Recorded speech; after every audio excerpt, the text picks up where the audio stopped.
obviously sports is a big business. While I was working yesterday, I had the market news going on the TV, and they had a famous, he's a billionaire investor, and about 20 minutes of his presentation was talking about just signed a $765 million deal over 15 years, has a $345 million deal over 10 years, and as you, I'm sure, are aware, LeBron is kind of towards the end of his career.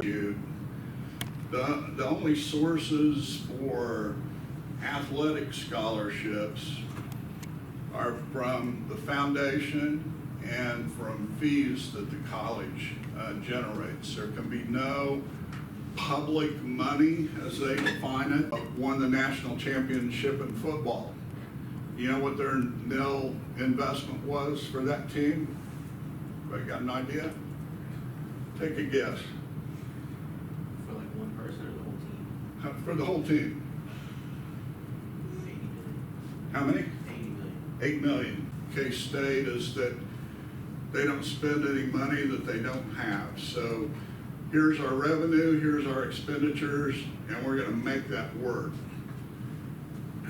Transfer portal, I can't imagine what recruiting and coaching now is like. So I've got it had been open less than 24 hours, and they already had 5 student athletes that had jumped in that from basketball. You can imagine what that coach is going through. Wow, how am I going to replace that? Who will I get?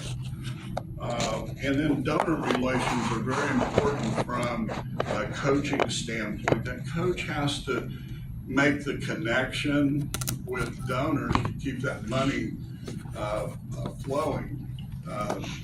One of the big donors to K-State basketball had provided quite a bit of name, image, and likeness money last year, and rumor has it that he's not feeling like he got his money's worth based on the results of the season. That's a big problem for a coach nowadays. How do I deal with that? And then, of course, where the money really comes from for college athletics is TV, radio, all the media rights, and we'll look at some numbers here in a little bit. And then if you get into professional sports, you have to deal with the draft. And if you watch the NFL draft on TV, you see these rooms with absolutely 100 people for that one team working on who are we planning on drafting? Oh, that person got drafted. Who's our next choice? They're trading spots between teams as well. So a huge number of people involved in the draft. Salary cap issues. You can imagine all that goes into that. If you follow the Kansas City Chiefs, you had Patrick Mahomes and another high-paid player that said, okay, we'll restructure our contract to give you more salary cap space. So they're willing to defer some money in order to keep that team at the highest level they possibly can. Obviously, free agency is a big issue. Yeah, I can protect a player or two, but as you've seen this year, free agency is great for the players, I believe. A real cost if you're looking at from the team standpoint. And obviously, you don't have very many players anymore that play their whole career with one team. All the contract issues, we'll look here in a little bit and contrast an old timer's contract with Patrick Mahomes. the name Lynn Dawson even ring a bell? Just barely, probably. Won the Super Bowl with the Chiefs in 1969. The fan experience. How do I get fans in? How do I get them to spend money on parking, merchandise, food and beverage? And that's one of the things I'm as a team owner, I've got to make that experience good. And a lot of the prices are pretty high. My brother-in-law is a big Chiefs fan, has had season tickets for a long time. They're talking about building a new stadium. And one of the things they floated out is, okay, you're going to pay for your tickets, but you're also going to pay us, I think you said for 4 tickets, the price was $6,500 as a payment to allow you to buy those tickets. So they're getting a little bit like, and he's a gruff old former Marine, and he always starts out with, I'm not doing that, but when they send him the bill for $6,500, I bet he pays it. TV and radio, of course, and the media rights for professional sports are huge. So let's look at some of the things that have changed over the years. Jerry Jones that owns the Cowboys, and he's one of those owners that is very involved in the franchise. I believe he also tries to be the general manager as well. He purchased the Dallas Cowboys in 1989, $140 million. Is that a lot of money? Yeah, it's not huge. Forbes puts out they value all the sports teams. I think they value the top 50. The Dallas Cowboys are number one, $10.1 billion is what they feel the value of the Cowboys would be today. As you might have read, the Boston Celtics recently sold for $6.1 billion. So obviously the people buying these teams are not poor by any means. They're typically going to be billionaires, and they bring in various people to own part of the franchise with them. Washington Commanders, the previous owner was kind of forced by the league. We're tired of some of your issues and so forth. So at a fire sale, if you will, just over $6 billion was what that went for. Value of media rights. The Big 12 a couple years ago signed an 8-year deal at $2.3 billion. SEC, a 10-year deal at $3 billion. And look at this. In addition to the exclusive rights to football and basketball, we want to own your network. So they have a controlling interest in the SEC's network. Both conferences, SEC and the Big 12, distribute about $50 million a year to each of the colleges that are in their league. So pretty significant amount of money. In 2022, it's estimated that between sponsorships and advertising, that about $78 billion was spent on sports. You all know what those ads around the Super Bowl and some of those things go for. It's incredible amounts of money. Why do people want to advertise around the Super Bowl? lot of people watching, so I can hit this big audience, even though I'm spending millions of dollars for that spot. And I wouldn't spend that if I wasn't getting a return, right?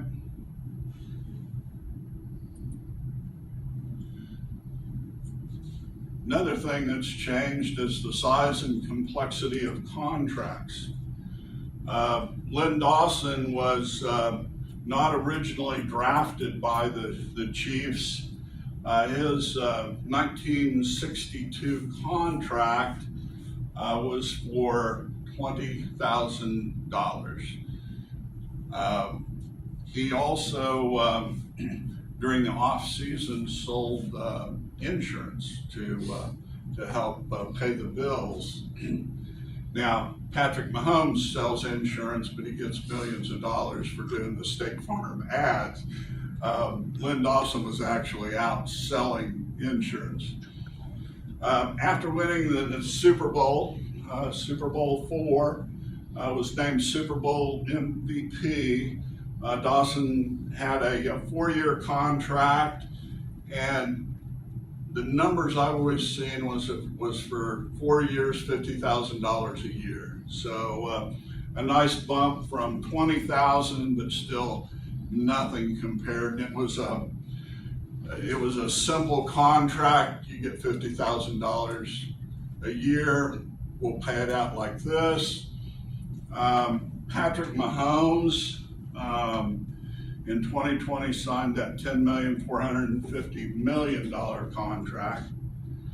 His contract contains a base salary, signing bonus, roster bonus, restructure proration when they restructure these contracts, a workout bonus. Anybody know what that is?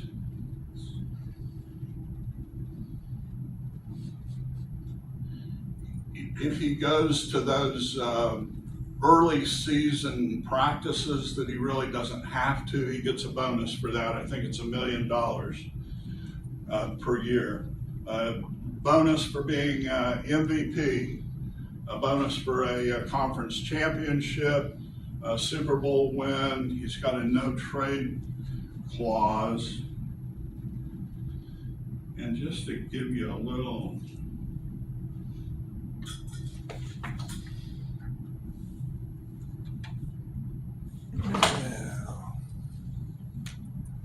get that off of there. No. Try to start without your data.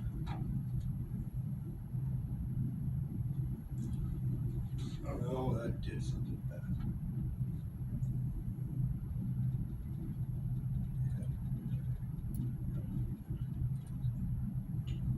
Is that what you were going to get to? I think so. And this is on a website that has all sorts of professional contracts. It's spotrac.com, and you can look up players and so forth. Can you imagine how many people it takes? And his contract isn't any different than probably a lot of the other players on a professional team, other than the dollars are obviously much higher. So you got the base salary there, and you see it goes up to $45 million. They prorated the signing bonus. Here's his restructure amount. The roster bonus, which means if he makes the roster for the Chiefs and is there, I think they have to stay 3 to 5 days, then he gets that. Out of all of this, here's the cap hit. Obviously in 26, 27, it's fairly high. It comes down quite a bit starting in 2028. Dead cap. Anybody have a thought on what that might be? So if something happens and he is not able to play, all of a sudden they're going to be responsible for 67 million, 45 million that'll hit their cap in that year. So that's a pretty big risk, isn't it? And then look down here.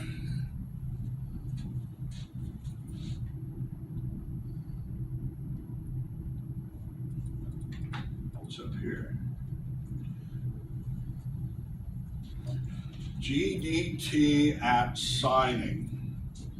So what the Chiefs have agreed to with Patrick Mahomes is this contract, $63 million guaranteed to you if you get hurt and can't play anymore next game, we still owe you $63 million.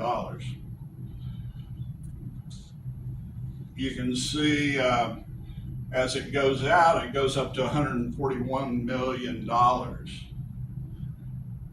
Would that make you nervous if you owned the Chiefs?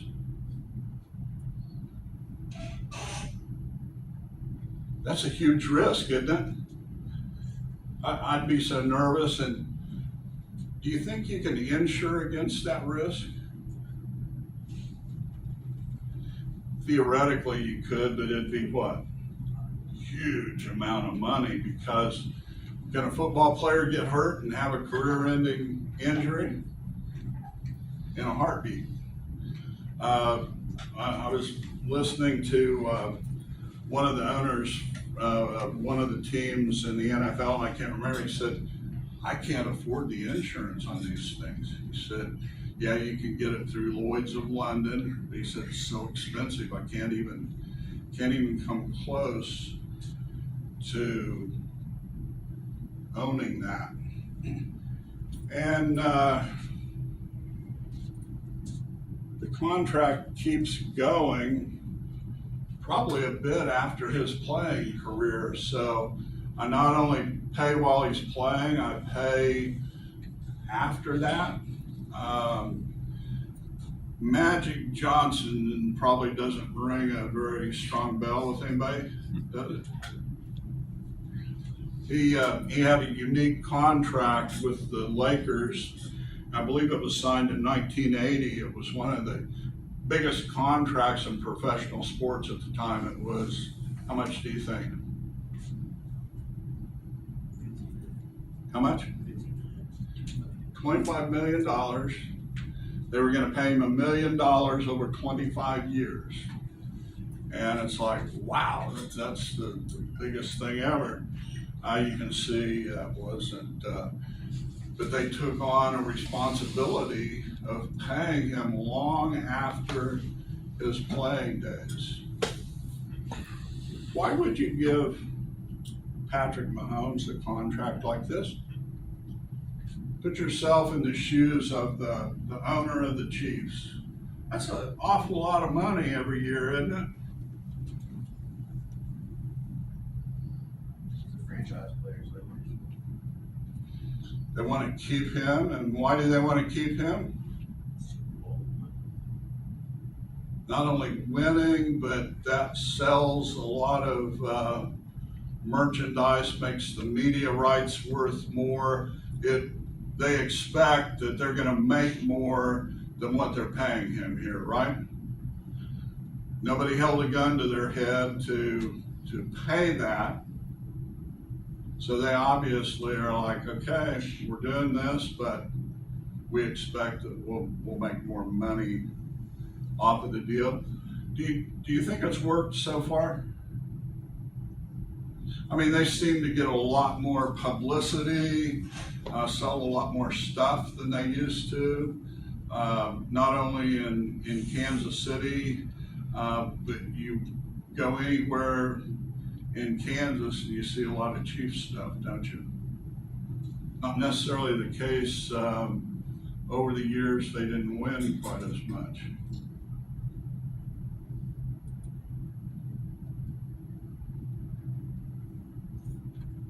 How how many people do you think it takes to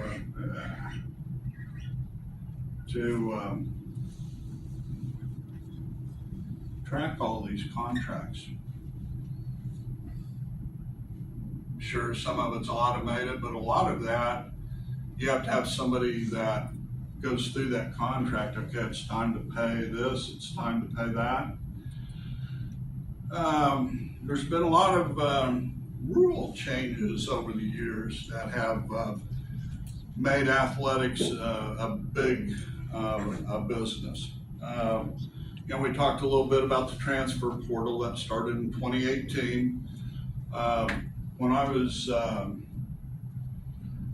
a full ride scholarship at K-State 101 years ago, the transfer rule was you can transfer, but you're going to sit out a year. And that was the transfer rule. Now the transfer portal, I was at a deal where K-State's coach Chris Kleiman was talking, and the subject came up of how do you hold your players accountable? And he said, that's the biggest challenge we have, is that if we're too hard on that player, that afternoon, they'll be down in the compliance office putting their name in the transfer portal. So he felt like the transfer portal had really changed the dynamics. And I'll tell you a story, and maybe we were just dumb back in my day. DeLoss Dodds was our coach at the time. So we all get there a couple weeks before school starts like we're supposed to. We have our first team meeting, and he says, you all need to go down to the Aggieville barbershop and get your hair cut. Guess what we all did that afternoon, the ones that he pointed to? We went down to Aggieville and got our hair cut. Do you think that would work today for a coach? What would you do if your coach said that? Probably laughing in the air. And so would everybody else down there. But that's a big difference in the coach's ability to really do everything. Free agency in professional sports. Prior to a ruling by an arbitrator in 1975, professional contracts for athletes was like, you sign up with us, we own you forever.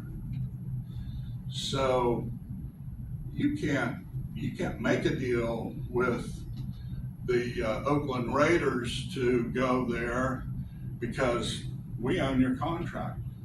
We own you. Arbitrator said,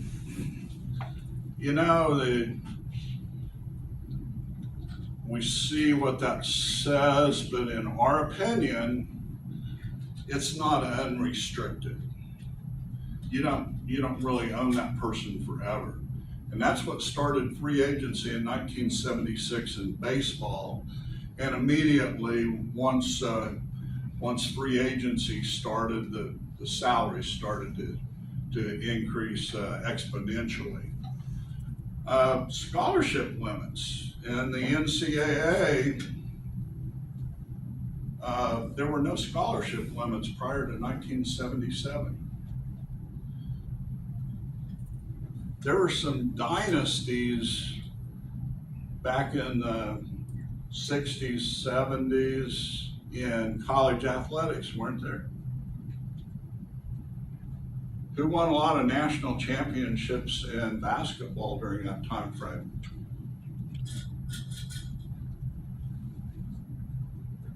California school. USC? UCLA. UCLA. John Wooden was the coach. And I'll never forget hearing him talk about when he was recruiting was Lou Alcindor at the time, Kareem Abdul-Jabbar. And he said, yeah, or maybe this was Kareem talking about this. He said, yeah, we're at Pauley Pavilion, which is where UCLA at the time played basketball. We're resting on the railing around the court. And he said, John Wooden looks at me and says, so are you gonna sign here or not? I'm sure it was number one high school player in the country at the time. You gonna sign here or not? Yeah. You think that would happen today? I think John Wooden won like 25, 26 NCAA basketball championships. Anybody heard of Nebraska, Oklahoma in football? They won lots of national championships because if there's no scholarship limit, I get student athletes to come in and I can stockpile student athletes, can't I? So I think the scholarship limits that they put in effect have helped. I don't think you would ever see dynasties of those types. You've got some teams that are good and are there a lot, but you really haven't seen any dynasties, in my opinion, since they did that. And of course, Title IX in 1972. Everybody familiar with Title IX? It made it where there has to be equity between men's and women's sports in the NCAA and college athletics. Has that been a good thing? Yeah, I think you're starting to see after a lot of years that tends to work. So here's some estimated valuations of some professional teams by Forbes, and please keep in mind these are strictly estimates. Dallas Cowboys number one at 10 billion. Golden State Warriors at 8.8. Of course, the Yankees come in there at 7.55, which, everybody's got their opinion. I would think the Yankees might be worth more than that. But that's their estimate. And we'll look here in a minute at maybe how you come up with those types of estimates. But keep in mind, you're also dealing with people where an extra billion doesn't really matter. If you're Elon Musk and you're worth $300 billion and hey, I want to get this done, do you think they're going to negotiate very much? Probably not.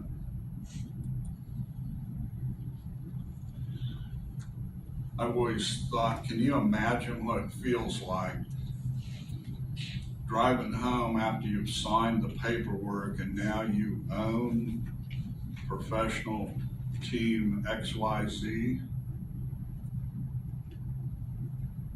Think that feels pretty good? I think most of us would be pretty happy about that. So obviously, big business, I want some metrics to measure how are we doing. Some of the things you might look at as an owner or a manager, average revenue per spectator. So the people I get to the stadium on game day, how much are they spending? Might also look at what's the revenue per event. So how do I go about enhancing? How would you enhance that? Let's say that you want everybody to spend a little more, you want to make more off of the event. What would be your thoughts on how do we do that? How do we get people to spend more money?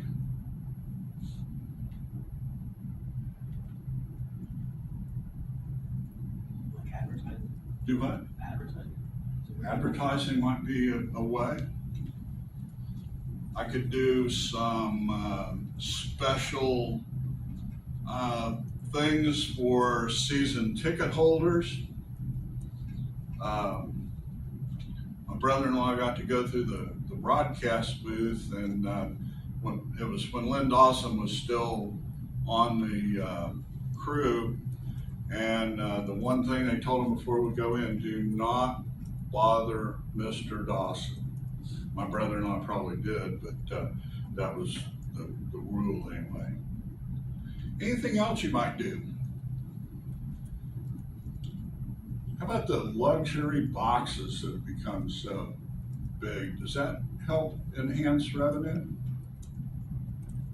Naming rights for the stadium, naming rights for the field, all those types of things. And I can, of course, raise prices.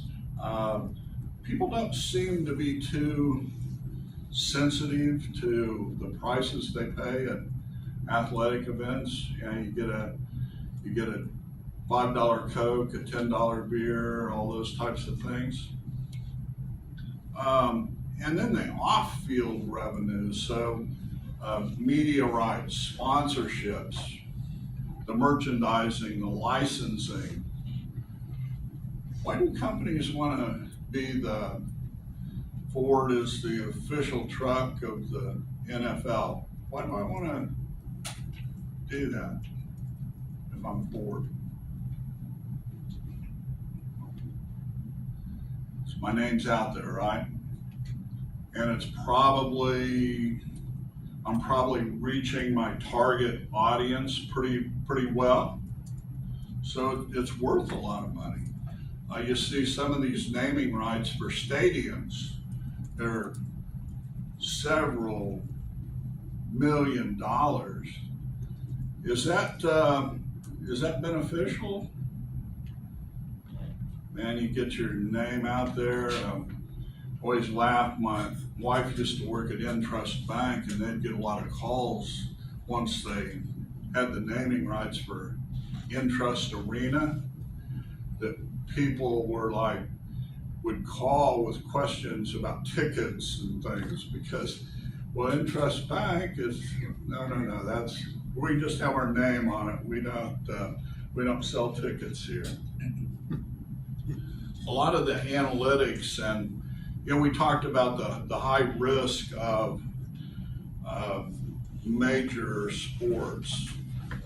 Injury, of course, is something. A player has a bad year. Think of Travis Kelce, kind of comes to mind. Might not have been near as good as they thought he was going to be this year from a statistics standpoint.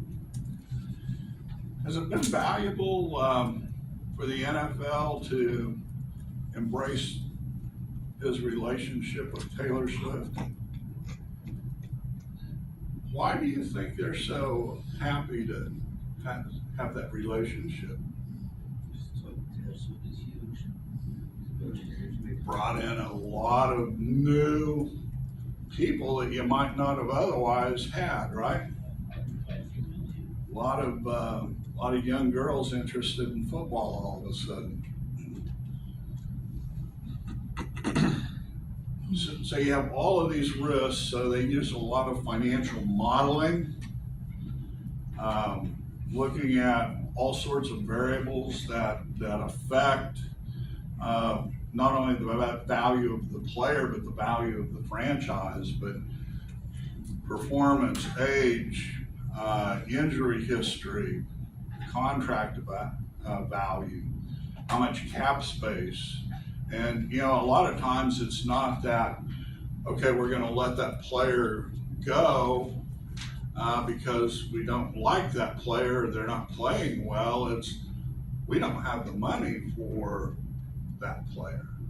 And you see that quite a bit. But to help with that risk and uncertainty, certainly a lot of financial modeling, scenario planning, sensitivity analysis, and what those things do is say, okay, we don't know exactly what's out there, so I can't predict that player Y is going to get injured in the third game of the season. We had a family fantasy league, and my brother-in-law thought he had it all locked up because he drafted Christian McCaffrey. Guess what? He got hurt in the first or second game. My brother-in-law, his team went to the bottom. The rest of us came up to the top. There's no way to know that, right?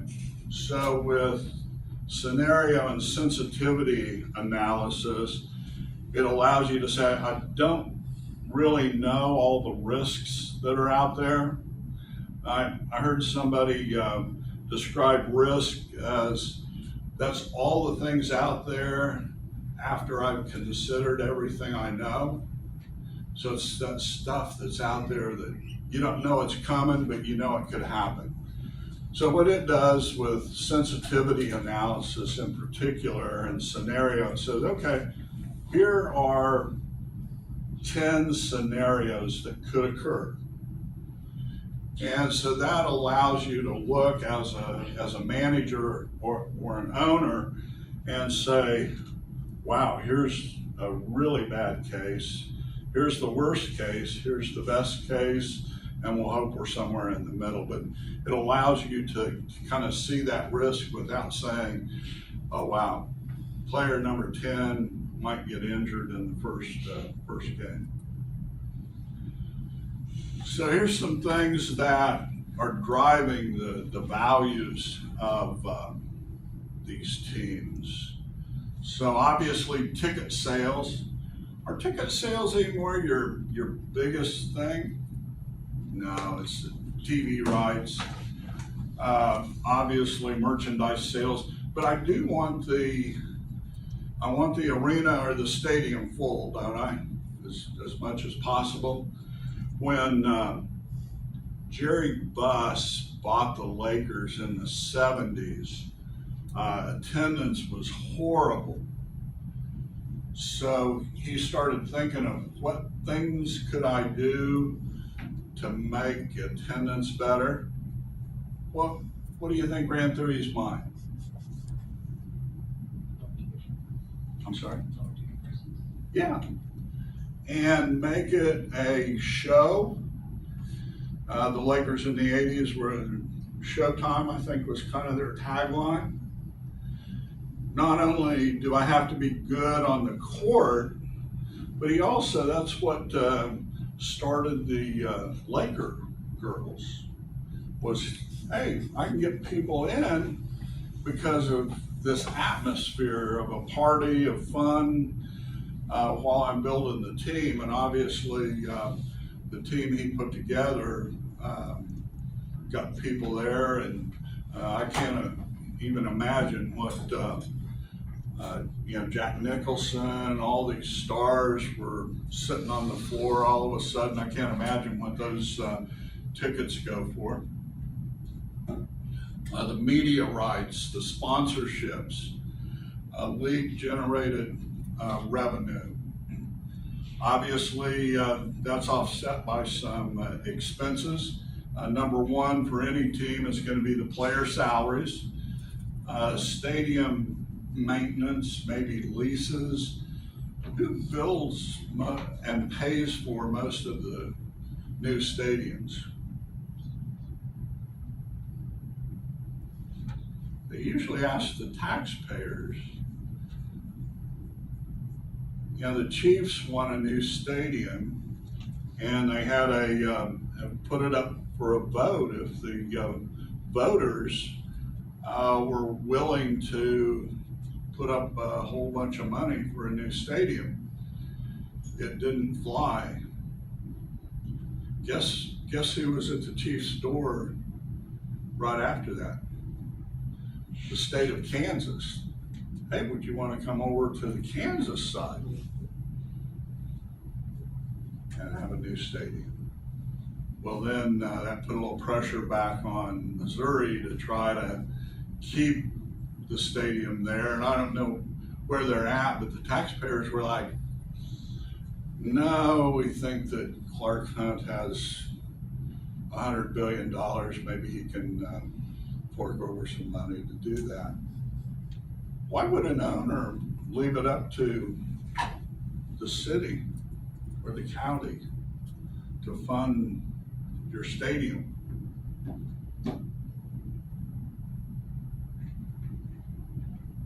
I'm a big enough show that I have a pretty big hand to play as an owner, don't I? Can you imagine the economic impact if the Chiefs built a new stadium in Kansas versus Missouri? And all of a sudden you have your U.S. senators getting involved. It's such a big deal. Jerry Jones is one that took on very little, asked the public to pay very little of his new stadium because he wanted to do it Jerry's way and not have to worry about anything. And if you've ever been there for a game, anybody been to the Cowboys' new stadium for a game? It's amazing. It's an amazing stadium. But sometimes as the owner, you've got the maintenance issues that you have to take care of. Some of them, there's a lease payment that they have to make, and then the operating costs. The other things are assets. If I actually own the stadium, most of the teams own their own training facilities. The intellectual properties, the media rights, the logos, the merchandise, all of those types of things are certainly assets. Anybody ever go up like for the Chiefs training camp or anything in the summer? It's amazing now when you watch it.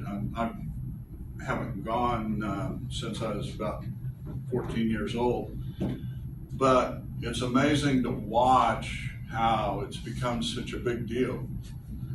The Chiefs used to have their training camp at a small college in Liberty, Missouri called William Jewell College. My much older sister worked for one of the VPs up there, and I would go up and spend a couple of weeks every summer, maybe a month, with her and her husband. And I got to know Hank Stram was their coach, and he had a son that was my age, and so we'd hang out together. The year after the Super Bowl, there might have been like 3 or 4 cars up above this little grass field. You were walking around on the field with the players. It was so relaxed, and it was no big deal. And now you look at it and you're like, oh my, this is crazy. All the people, and they got so many people up there that they have to kind of put up barriers and ropes and all sorts of things. Here's some other things that can influence the value. The market demographics. What does that mean? Would you rather own a sports franchise in Kansas City or Los Angeles? Los Angeles, because of the demographics. We have, number one, more people, right? Very affluent, typically. So that can certainly make a difference. Obviously, team performance. How much media exposure? One of the things they say, like, I've heard a lot of the players for the New York Yankees, it's a pressure cooker playing for the New York Yankees. Is that the media exposure?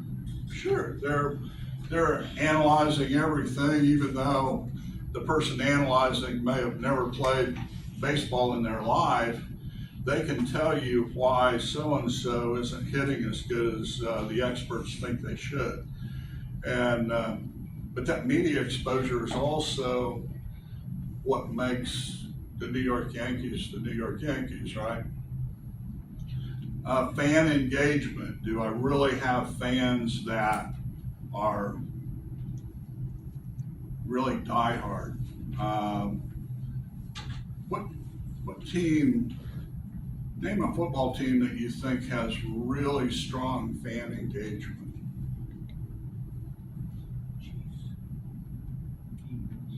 Huh? Eagles? Green Bay, I think, would be one as well. Philadelphia Eagles seem to have a lot of fan engagement. Prestige and cultural relevance. Would you rather own the Los Angeles Clippers, or would you rather own the Los Angeles Lakers? Which one do you want? The Lakers. Lakers? Because prestige and cultural relevance in the area. Stadium location and the amenities. I've never been to that new SoFi Stadium. Anybody been there?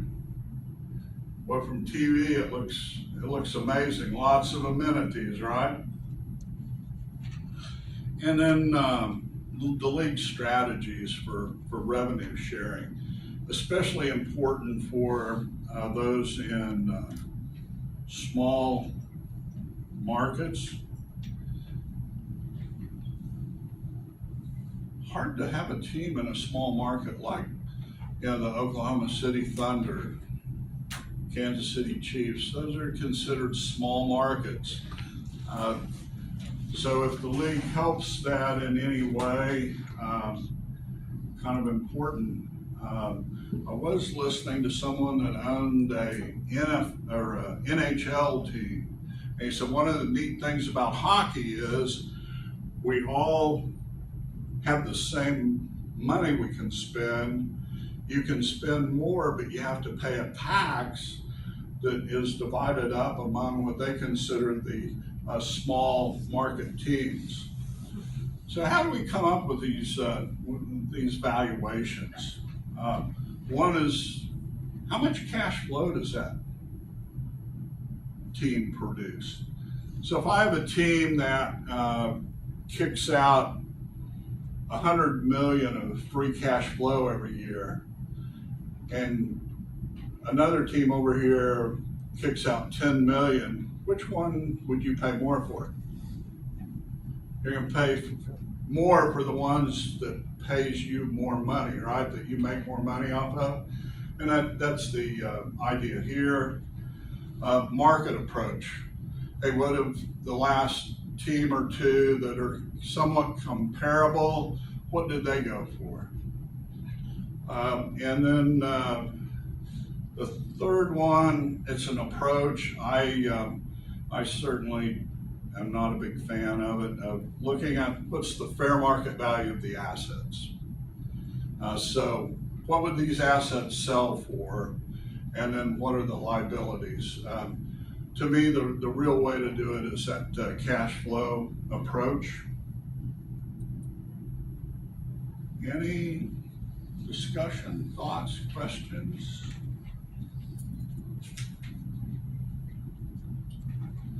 Lots of jobs. I was reading the other night that there's on LinkedIn, there are 6,000 sports management positions out there. So a lot of opportunities for anybody that has an interest in sports and also an interest in business, finance, accounting, those types of things. It's definitely a business. Was there ever a huge financial problem for Grad CC? No, I think the college overall does a pretty good job of allocating, obviously, from a coach student athlete perspective, it's never gonna be perfect. But I think the college does a pretty good job of supporting their athletics. And, you know, one thing to keep in mind is that athletics at this level is a zero-sum game for the most part. So, yeah, you come here to wrestle. You get a scholarship, you might pay a little bit, but then the college also has to support you in the classroom as well as on the field and travel. So when you take the scholarship and everything into account, there's not very much cash flow, if you will. Yeah, there's certainly, and so much of it depends on donors. We have a few really good donors, but we don't have a real broad base of donors for athletics, which I think if we could ever develop that, it would really be a game changer. A friend of mine used to own the McDonald's in Liberal. And Mark was telling me one time, he said, I send him a $50,000 check every year. I said, wow, that's really generous. He goes, not really. He said, I see the buses from other colleges parked in my parking lot, so I know how much I generate in earnings every year because of the college. So if you have some donors like that, it can really go a long ways towards. And we do support a lot more athletic teams than a lot of the colleges do. Using Seward as an example, I think they have 6 or 7 sports, and we have 10, 11, something like that. Other questions, thoughts?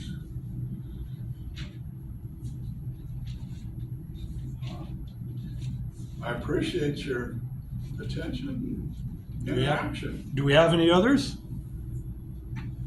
You're asked to come up with the, there we go. How do you effectively communicate to your coworkers or strategies you use? Effectively communicate what? I'm With sorry. your coworkers and stuff? So any strategies you use to make sure everything is set That's and a done? good question. I believe that you need to treat everybody the same. And I believe you have to be friendly. You also, though, have to know where you can help and where you have to stop from, especially in a position like VP of Finance. Number one, you want everybody to feel like they've been listened to. And, you know, sometimes even though I understand, I listen, we can't afford that, you know. But you can do it in a way that's respectful.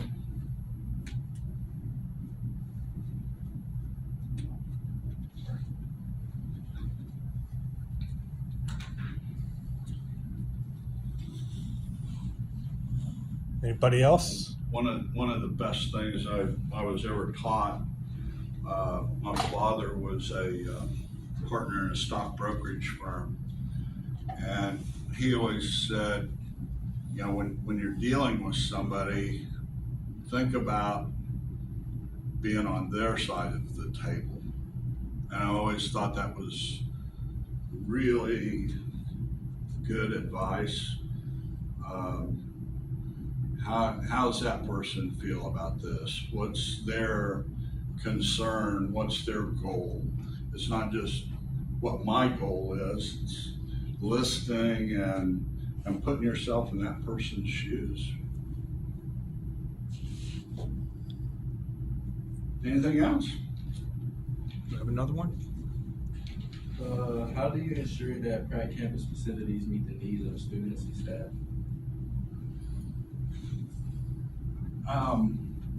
One of the things I think we've been pretty successful at is taking care of things before they become a huge expense.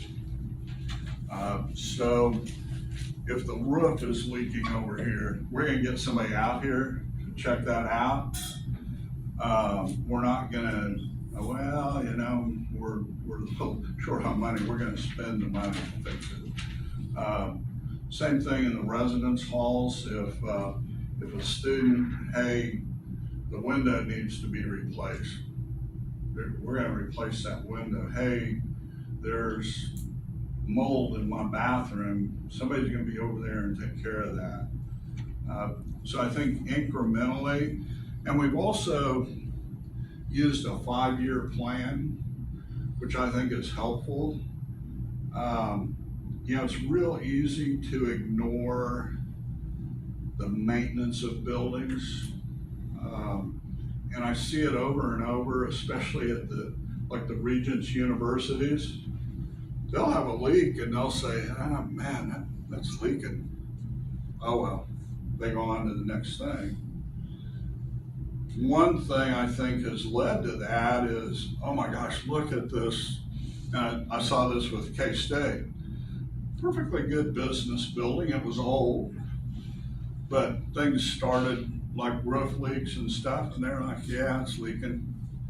Oh my gosh, we need a new building for the business department. They went out and raised money. To me, take care of what you have and only build new when you really, really need to. You know, a good case in point is we built the new EPT building out in front of campus. This building was just not, it was just getting to the point where it wasn't worth fixing all the things that needed to be fixed. It wasn't that we were ignoring them, it's just like this building isn't, you know, they needed more space. The extra classroom will help add about 30 students to the program. So those types of decisions sometimes you make, but you don't just let a perfectly good building like this, the roof leak or the plumbing leak. You know, we had an issue with some of the plumbing in the bathroom. You know, we got somebody over here and we tore out the wall, replaced it, replaced the issue with the plumbing. You take care of things instead of just letting it, just ignoring it. I think a lot of places or facilities, they do tend to ignore. I always have tried to be a champion for our facilities. Let's take care of this. But there's not always somebody that wants to champion your facilities. So it's kind of easy to forget about it in a lot of instances. Does that answer your question? Yep. We have one more?